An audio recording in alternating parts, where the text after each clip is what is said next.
नमस्कार, मैं शंभू कुमार सिंह और आप देख रहे हैं नेशनल दस्तक। सोचिए, एक वीडियो दिखाने जा रहा हूं। बीजेपी के 3 सांसदों पर और एक नेता पर गंभीर आरोप लग रहे हैं। बीजेपी एक सांसद हैं, उन पर आरोप लगा है कि किस तरह से उन्होंने महिला खिलाड़ियों के साथ बदतमीजी की है, बदसलूकी की है, छेड़छाड़ का आरोप लगा है। लेकिन सवाल है कि कोई टीवी अखबार जो है इस बात को दिखाएगा कि नहीं।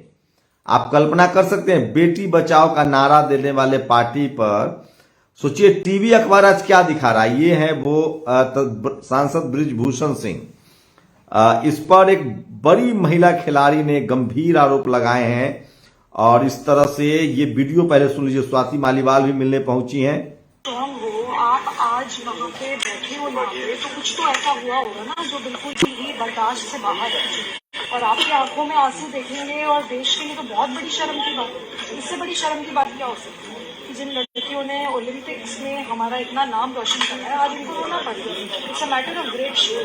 सो I have issued a notice to Delhi police as well as union sports ministry, and मैं पूरी तरीके से साथ मेरे लायक जो आपको लगता है आप बताइए।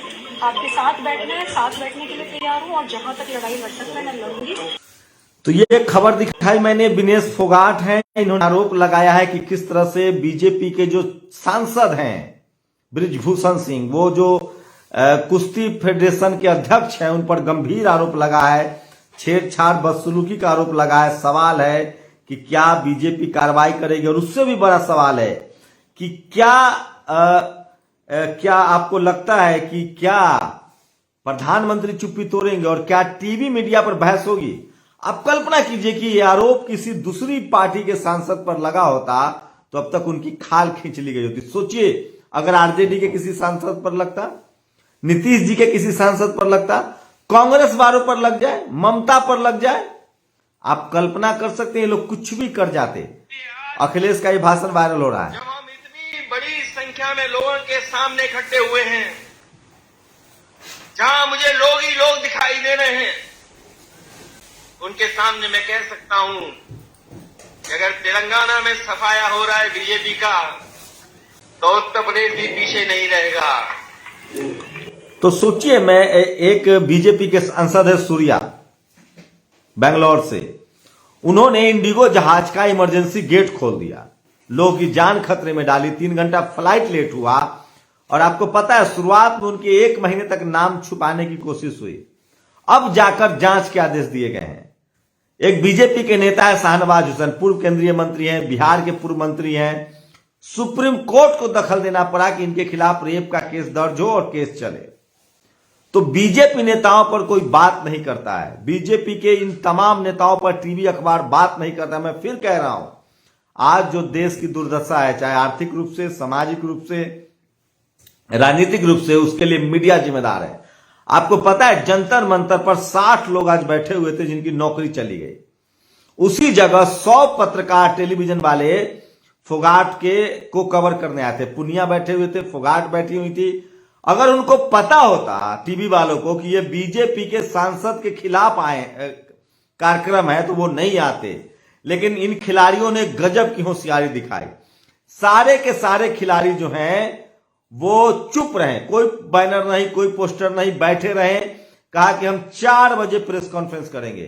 जब सारे चैनल वाले आगे कि आखिर क्या बात है भाई, ओलंपिक विजेता लोग क्या प्रेस कॉन्फ्रेंस करने वाले हैं, क्या बोलने वाले हैं, किसी को कुछ नहीं पता था। किसी पत्रकार को पता नहीं था कि इन लोग की मांग क्या है, करना क्या चाहते हैं। और एकाएक 4 बजे जब सारी मीडिया जमा हो गई, उसके बाद उन लोगों ने बैनर पोस्टर लिया और आधे घंटे तक अपनी बात कही है। पूरा वीडियो नेशनल दस्तक पर देखिएगा। मैं इसलिए कह रहा हूं, अगर इन लोगों ने पहले बता दिया होता कि भैया हम बीजेपी के एक सांसद के खिलाफ मोर्चा खोल रहे हैं, उनके खिलाफ बोलने आए हैं, तो यकीन मानिए एक भी पत्रकार वहां नहीं टिकता। लेकिन वो तो शुक्र मनाइए कि इन लोगों ने बहुत होशियारी दिखाई है, और होशियारी दिखाकर तमाम लोगों को पहले एकजुट किया, एकत्रित किया। उसके बाद मीडिया की मजबूरी हो गई और उसके बाद इन लोगों को दिखाया गया। एक और खबर दिखा रहा हूं यूपी का, ये देखिए। मैं बलात्कार पीड़िता, मेरे साथ दरिंदे इतना अत्याचार कर रहे हैं। ये यूपी की खबर है। सोचिए ये बहन प्रतापगढ़ की रहने वाली है, न्याय की गुहार लगा रही है, लेकिन इसका न्याय नहीं मिल रहा है। ये रेप पीड़िता है, इस तरह की खबरें चला रही हैं। मास्क इनको और चेहरा ब्लर करना चाहिए, इसलिए मैं नहीं दिखा सकता हूं। आप सोचिए किस तरह से बीजेपी पर एक और आरोप देखिए, विधायक का आरोप है, ये देखिए। प्रदेश एवं इलाहाबाद झांसी खंड शिक्षक निर्वाचन क्षेत्र के सम्मानित साथियों, मैं लोकतांत्रिक प्रक्रिया में पूरा विश्वास रखने वाला व्यक्ति हूं, परंतु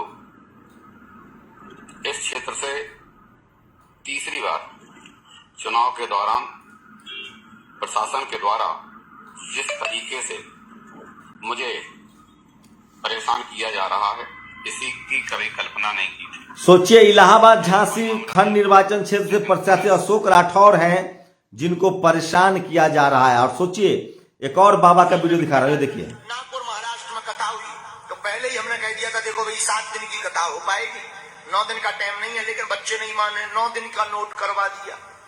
हमने फिर खबर भेजी कि 7 दिन ही। ये भगोड़ा, इस पर आरोप जब सुनेंगे तो आपके दांतों तले उंगलियां कट जाएगी। इस भगोड़े ने बागेश्वर धाम वाले धीरेन्द्र कृष्ण शास्त्री और उनके सहयोगियों पर आरोप है कि उन्होंने शमशान, तालाब, पहाड़, सामुदायिक भवन सब कब्जा लिया है और कई लोगों की जमीनों पर भी उनकी नजर है। शिकायत करने वालों को जान से मारने की धमकी मिलती है। ये सब दैनिक भास्कर के लिए 2 महीने पहले संतोष सिंह ने रिपोर्ट किया है। रिपोर्टर ने सारे आरोपों पर धीरेन्द्र शास्त्री और उनके करीबियों का पक्ष जानने की बहुत कोशिश की, लेकिन कोई जवाब नहीं मिला। इतने जोखिम के बीच ऐसी रिपोर्ट करने के लिए रिपोर्टर की हिम्मत की दाद देनी चाहिए। सोचिए, बागेश्वर धाम वाले धीरेन्द्र शास्त्री पर रिपोर्ट काफी बड़ी है, जो पढ़ना चाहे वो पढ़ सकते हैं। बागेश्वर धाम में जमीन को लेकर विवाद, जहां तालाब वहां बन रही दुकानें, शमशान में सब जलाने पर रोक। अब बिहार के शिक्षा मंत्री ने कहा है कि अगर ये शख्स बिहार आकर कर्मकांड फैलाएगा तो हम इनकी गिरफ्तारी तय करवाएंगे। तो सोचिए, इस तरह की खबरें हैं। तो जो सरकार समर्थित लोग हैं, जो बीजेपी के सांसद हैं, उनके खिलाफ न कोई खबर है, न कोई अखबार में बात करता है, और हम लोग बात करते हैं तो धमकियां दी जा रही है। सोचिए, हम लोग किसी के साथ नहीं है, किसी के खिलाफ नहीं है, हम लोग खबर के साथ हैं। आप बताइए, कल्पना कीजिए कि जो बीजेपी के सांसद पर विनेश फोगाट ने आरोप लगाया है, जो खिलाड़ियों ने आरोप लगाया है, क्या कोई टेलीविजन चैनल, अखबार इस पर बहस कर रहा है? आप सोचिए, इस बात को समझने की कोशिश कीजिए कि किस तरह से मीडिया के दम पर सरकारें चल रही हैं। मीडिया खबरों को छुपा रहा है और इस देश में चाहे आर्थिक व्यवस्था हो, सामाजिक व्यवस्था हो, सब जगह चीजें गड़बड़ हो रही है। आज जंतर मंतर पर 60 लोगों की नौकरी चली गई आरएमएल की। वो धरना दे रहे थे, खबर तो दिखा देते, नौकरी मिले ना मिले क्या मतलब है, कम से कम खबर तो दिखाइए। ये जो विनेश फोगाट वाली जो खबर है, मीडिया को वहां 6 घंटे तक खड़ा रखा गया, 12 से लेकर 4 बजे तक, 11 से 4 बजे तक ये लोग बैठे हुए रहे। इनको पता था कि जैसे इनको भनक लग जाएगी कि एक बीजेपी के सांसद जो रेसलिंग के फेडरेशन के अध्यक्ष हैं, अगर उनके खिलाफ हम लोग बोलने वाले हैं तो ये लोग भाग जाएंगे। उन्होंने सिक्रेसी रखी, सब कुछ छुपा के रखा, और एक साथ जब 100 कैमरा कम से कम आ गया, तब जाकर उन्होंने प्रेस कॉन्फ्रेंस की है। उसके बाद भी देखते हैं कि ये खबर पर बहस हो रही है कि नहीं हो रही है। अभी भी सोशल मीडिया पर ये खबर चल रही है। और सोचिए, जैसे आप बीजेपी पर सवाल उठाएंगे, ये धर्म का नाम ले आते हैं। जो धर्म हमें नीच कहेगा, जो धर्म हमारा शोषण करेगा, हम उसके साथ नहीं है। हम तुलसी दुबे पर सवाल उठा रहे हैं, जो शूद्र और अछूत कह के हिंदू धर्म को कमजोर कर रहा है। तो सोचिए, बीजेपी के एक सांसद पर आरोप लगता है कि उन्होंने शोषण किया है। और सोचिए, मैं फिर कह रहा हूं, अभी आरोप है ये, मैं ये नहीं कह रहा हूं कि वो दोषी हैं, आरोप है, उसकी जांच हो। लेकिन सवाल है कि अगर यही आरोप किसी दूसरे पर लगता तो मीडिया क्या करती, तो बीजेपी क्या करती? मैं फिर कह रहा हूं, इस देश में बीजेपी विपक्ष के रूप में शानदार पार्टी है। प्रधानमंत्री मोदी खुद कह रहे हैं कि उनके नेता मुसलमानों के साथ बुरा बर्ताव करते हैं। तो ये इस देश की सच्चाई है, इस देश की हकीकत है, जो मैं आपको बता रहा था। और मीडिया पर बिल्कुल भरोसा मत कीजिए। इस देश की मीडिया ने इस देश का बेड़ा गर्क कर दिया, और उसके लिए सिर्फ और सिर्फ टीवी, अखबार और ये मनुवादी पत्रकार जिम्मेदार हैं। अगर ये लोग सच दिखा रहे होते तो सरकार से सवाल पूछते, तो न देश की दुर्दशा होती, न इतनी आर्थिक स्थिति खराब होती, न बेरोजगारी होती। सरकार का काम है काम करना, ये सरकार भी काम करती। अगर मीडिया आंख और नाक कान बना रहता जनता का, मीडिया सवाल पूछती, तो मोदी जी करते। मैं अभी भी कह रहा हूं, नरेंद्र मोदी राहुल गांधी से ज्यादा भारत घुमा हुआ आदमी है, उनको ज्यादा अच्छा बुरा पता है। लेकिन इस देश के मनुवादी पत्रकारों ने आरएसएस की वजह से, अपनी वैचारिक आइडियोलॉजी की वजह से इस देश का बेड़ा गर्क कर दिया, और देश आज बेरोजगारी की आग में, गरीबी की आग में झुलस रहा है। हमारे जवानों को नौकरी नहीं मिल रही है। इस देश के सेना को 4 साल की नौकरी कर दी गई, और इस सरकार को ऐसे, मतलब नोटबंदी हो, जीएसटी हो, सरकार की चापलूसी कर करके इन लोगों ने मोदी जी का भट्टा बैठा दिया है। जब आपसे सवाल पूछा जाता है, जब आपकी आलोचना होती है, तो आप अच्छा काम करते हैं, सही काम करते हैं। इस देश की दुर्दशा, इस देश की लाचारी, बेबसी, इस देश की बेरोजगारी, इस देश की तमाम गड़बड़ियों के लिए इस देश की मनुवादी मीडिया जिम्मेदार है, जो अपना पेट भरने के लिए, अपनी जातीय श्रेष्ठता बचाने के लिए, अपना कर्मकांड छुपाने के लिए प्रधानमंत्री को बदनाम कर रहा है, प्रधानमंत्री को अंधा बना दिया। सोचिए, धृतराष्ट्र राजा थे, संजय अगर चाहता तो उनको गलत बात बताता, वो कैसे देखते? तो सरकार अंधी होती है, मीडिया उसका आंख और कान होता है। जनता को, जनता की तकलीफों को बताना मीडिया का काम होता है। लेकिन जिस देश की मीडिया चापलूस बन जाए, उस देश में डेमोक्रेसी खतरे में पड़ जाती है, और यही हो रहा है। ये सरकार जो भी गड़बड़ी कर रही है, वो मीडिया की वजह से। मैं आज पढ़ रहा था, दीपक चौरसिया कहते हैं कि पत्रकार राजपूत होते हैं, मतलब राजा का पुत्र होता है, जिसकी सरकार उसका पत्रकार। ये दीपक चौरसिया की लाइन है। अब वो जी में बैठ गए हैं, जबकि पूरी दुनिया में पत्रकार का मतलब होता है सरकार से सवाल पूछना।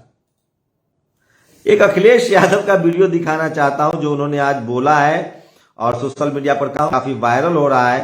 और इसलिए मैं कह रहा हूं कि सोशल मीडिया ही सच्चा मीडिया, सोशल मीडिया ही बहुजन मीडिया है। तो 2024 की तैयारी शुरू हो गई है, और ये देखिए, जो मैं बार बार कह रहा हूं कि सोशल मीडिया ही सच्चा मीडिया है। और आज अखिलेश यादव ने शानदार भाषण दिया है, और मैं फिर कह रहा हूं, मैंने एक वीडियो डाला है कि कौन है बीजेपी का बी टीम, उसको जरूर देखिएगा। और मैं बार बार कह रहा हूं कि इस देश के पत्रकारों को संवेदनशील होना पड़ेगा, सोशल मीडिया को समझना पड़ेगा। और ये देखिए, ये अखिलेश यादव का एक बयान जो है, भारतीय जनता पार्टी की मीटिंग खत्म हुई है। ये देखिए, अभी कल ही भारतीय जनता पार्टी की मीटिंग खत्म हुई है, और उन्होंने कहा कि 400 दिन बाकी हैं। हमें तो लगता था कि ये सरकार तो वो है जो दावा करती थी कि हटेगी नहीं। अब तो वो स्वयं स्वीकार कर रही है कि अब 400 दिन हैं। जो सरकार अपने दिन गिनने लगे, जो सरकार अपने दिन बताने लगे, समझ लो ये 400 दिन बाद सरकार रुकने वाली नहीं है। अब तो 399 दिन बचे हैं। अभी करीब भारतीय जनता पार्टी की तो ये भी सोशल मीडिया पर वायरल है। सोचिए, अंतरराष्ट्रीय स्तर के खिलाड़ी ने, ओलंपिक के खिलाड़ियों ने बीजेपी सांसद और रेसलिंग के जो प्रमुख हैं, अध्यक्ष है, बीजेपी सांसद है, उन पर बहुत ही गंभीर आरोप लगाया है। उन्होंने महिला खिलाड़ियों से बदसलूकी, छेड़छाड़, मारपीट, जान मारने की धमकी देने तक का आरोप लगा दिया है। और सवाल है कि क्या इस समय टीवी अखबार इस पर बहस कर रहा है? और बीजेपी सांसद तेजस्वी सूर्या ने विमान का दरवाजा खोल दिया था, क्या उसकी जांच होगी? और सोचिए, बीजेपी के सहयोगी मंत्री है निषाद जी, ये इनका, ये देखिए, राम और निषाद राज का जो जन्म है वो मखौड़ा घाट पर पुत्रेश कामी जग में नियोग विधि से खीर खिलाने के बहाने हुआ। खीर खाने से तो कोई बच्चा हो नहीं जाएगा ना। तो एक तरीका था, एक सम्मानजनक तरीका था। उससे कहते हैं कि दशरथ के वो तथाकथित पुत्र है, असली पुत्र वो श्रृंगी ऋषि निषाद का। तो लोग अब पढ़ने लिखने लगे हैं, अपने तरीके से इंटरप्रेट कर रहे हैं। और सोचिए, जैसे ही लोग तमाम चीजों, हर बार चुनाव जीतने के लिए बीजेपी हमारी सेना पर हमले करती है। सुरेंद्र सिंह यादव राजद के विधायक, इन्होंने कहा है। और पूरे देश में सोचिए, भाजपा नेताओं की अभद्रता चरम पर। सतना के चित्रकूट नगर परिषद अध्यक्ष भाजपा नेत्री साधना पटेल ने, देखिए कैसे पुलिस वालों पर हमला किया।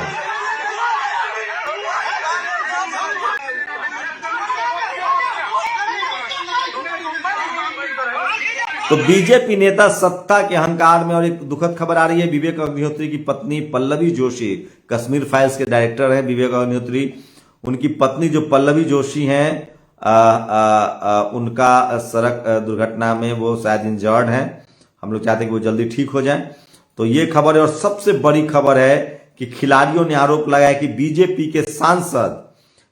के जो सांसद हैं वो किस तरह से लगातार आपको बता दें कि वो खिलाड़ियों को प्रताड़ित कर रहे थे, खासकर महिला खिलाड़ियों को प्रताड़ित कर रहे थे। और ये खबर सोशल मीडिया पर सबसे ज्यादा वायरल है। सवाल है कि क्या टीवी अखबार इस पर आज बहस करेगी, ये सबसे बड़ा सवाल है। और एक सबसे खतरनाक खबर बता रहा हूं, कल लखनऊ विश्वविद्यालय परिसर में रोहित वेमुला के शहादत दिवस पर तमाम छात्र संघ द्वारा पैदल मार्च निकाला गया। एबीपी के छात्रों द्वारा पैदल मार्च को रोकने की एवं मारपीट की कोशिश। अब दलित दबने वाला नहीं है, तुम्हारी गिदर भभकी से नहीं डरते हैं। ये देखिए, ये है इन गुंडों का, ये बीजेपी और एबीपी के गुंडों की हकीकत। सोशल मीडिया ही सच्चा मीडिया है। शुक्रिया, अपनी प्रतिक्रिया जरूर दीजिए। नेशनल दस्तक की आपसे गुजारिश है कि अगर इसको बचाना चाहते हैं तो नेशनल दस्तक को सब्सक्राइब करने के लिए रेड कलर के सब्सक्राइब बटन को दबाएं, फिर बेल आइकन की घंटी दबाएं। नेशनल दस्तक को बचाने के लिए बहुत जरूरी है कि हर खबर को शेयर करें, लाइक करें, कमेंट जरूर करें।